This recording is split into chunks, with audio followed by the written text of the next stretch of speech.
അപ്പൊ ഗൈസ് ഇതാണ് കേട്ടോ പുറപ്പള്ളിക്കാവ് എന്ന് പറയുന്ന സ്ഥലമാണ്. അപ്പൊ ഇവിടുത്തെ കൃഷിയും കാര്യങ്ങളൊക്കെ കഴിഞ്ഞെന്ന് തോന്നുന്നു കേട്ടോ. അപ്പൊ നമ്മൾ എന്തായാലും അതൊക്കെ കാണാവുന്ന രീതിയിൽ ഇവിടെ വന്നതാണ്. പക്ഷെ ഇപ്പൊ ഇവിടെ കൃഷിയും സംഭവങ്ങളൊന്നും ഇവിടെ ഇല്ലാന്ന് എനിക്ക് തോന്നുന്നു കേട്ടോ. അപ്പൊ നോക്കി ഈവനിങ് വൈബ് എന്ന് പറയുന്നത് ഒരു രക്ഷയില്ല. എനിക്ക് ഭയങ്കരമായിട്ട് ഇഷ്ടമായിട്ട് ഈ ഒരു സ്ഥലം എന്ന് പറയുന്നത്. ഇത് വന്നിട്ട് പുറപ്പള്ളിക്കാവാണ് കേട്ടോ. അപ്പൊ നമ്മുടെ ഇവിടെ നിന്ന് ഒരുപാട് കുറച്ച് യാത്രയാണ് നമ്മുടെ വീട്ടിൽ നിന്ന് ഇങ്ങോട്ട് വരാൻ. അപ്പൊ ഈവനിങ്ങിൽ തന്നെ ഇവിടെ ഒട്ടുമിക്ക ആൾക്കാരൊക്കെ വരാറുണ്ട് കാണാനായിട്ട്. കാരണം എന്ന് പറയുന്നത് ഒരുപാട് പക്ഷികളൊക്കെ വന്നിരിക്കുന്ന ഒരു സ്ഥലവും കൂടെയാണ് കേട്ടോ. ഞാൻ നിൽക്കുന്ന ഈ ഒരു സ്ഥലത്തിന്റെ ബാക്കിലൊന്ന് നോക്കി എന്ത് രസമാണല്ലേ കാണാനായിട്ട്. എനിക്ക് ഭയങ്കരമായിട്ട് ഇഷ്ടമായിട്ട് ഇത് ഈവനിങ് വൈബ് എന്ന് പറയുന്നത് ഒരു രക്ഷയില്ല.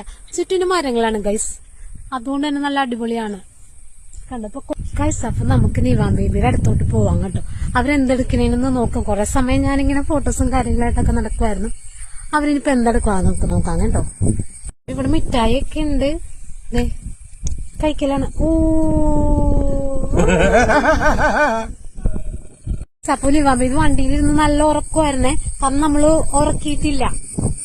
രാത്രിക്ക് ഉറക്കാലോ എന്ന് കരുതി കേട്ടോ. അതാ അല്ലെങ്കിൽ ആള് ഭയങ്കരമായിട്ട് ഉറങ്ങിപ്പോയാലുണ്ടല്ലോ നമുക്ക് ഒരു കാര്യം നടക്കില്ല. പിന്നെ വീട്ടിൽ ചെന്നിട്ട് ഉറക്കാന്ന് കരുതി കണ്ടോ. അപ്പൊ നമ്മൾ ഇന്ന് വൈകുന്നേരം നമ്മൾ ഇവിടെയാണ് പുറപ്പള്ളിക്കാവ് എന്ന് പറയുന്ന ഈ സ്ഥലത്താണ് നമ്മൾ സ്പെൻഡ് ചെയ്തത്. അപ്പൊ ഇനി കുർബാനയ്ക്ക് പോകണം. കുർബാന 5:30-ക്കാണ്. അപ്പൊ ഇത്രയേ ഉള്ളൂ. ടാറ്റാ.